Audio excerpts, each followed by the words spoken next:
Proverbs 3:27 through 30. Do not withhold good from those to whom it is due when it is in your power to act.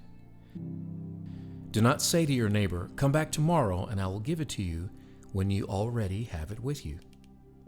Do not plot harm against your neighbor who lives trustfully near you. Do not accuse anyone for no reason when they have done you no harm. In business, in family, or in any sphere of life, relationships are the key to success or failure. How we treat people has a lot to say about who we are because our actions can be illustrations of our belief system. Solomon gives us a 4-point preachment on business relationships. Do not withhold good from those to whom it is due when it is in our power to act. The first nugget sounds like an encouragement to be generous, and that would be true if what was being given was yours to give. But in this case, what you have to give belongs or is due another. So don't hold back. What we're talking about here is wages. If someone cuts your grass, edges the lawn, prunes the bushes on Saturday, and you agree to a fee of $100, then they're due $100. If you don't pay them and you have a C note in your pocket, what does that say about you? Here's the second nugget. Do not say to your neighbor, "Come back tomorrow and I'll give it to you," when you already have it with you. This really sounds like an extension of the first nugget. If you've got $100 in your pocket, the lawn project has been completed by my neighbor, and I say, "Great job. Swing by tomorrow after lunch and we'll settle up."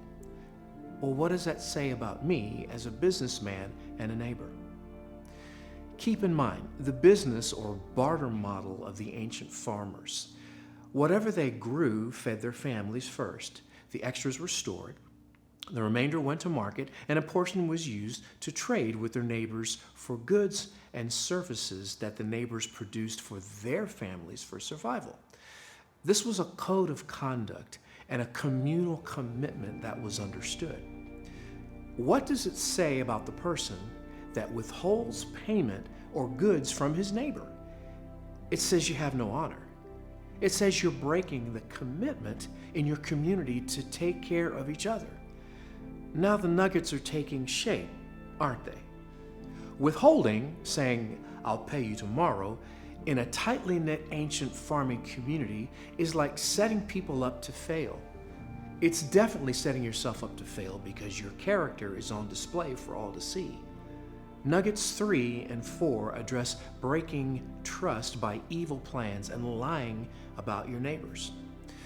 These actions, like the others, are out of character for the people that live in these close cultural settings. It's an issue of honor and integrity, and it's also an issue of survival. The ancient farmers needed each other to survive. The system they created and lived by ensured survival and flourishing for everyone. When you broke the system, you broke your own survival mechanism. And who does that? I'll tell you who.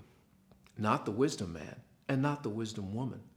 The person that pursues wisdom like precious metals and gems, that wants understanding to grant long life, does not do these things this way.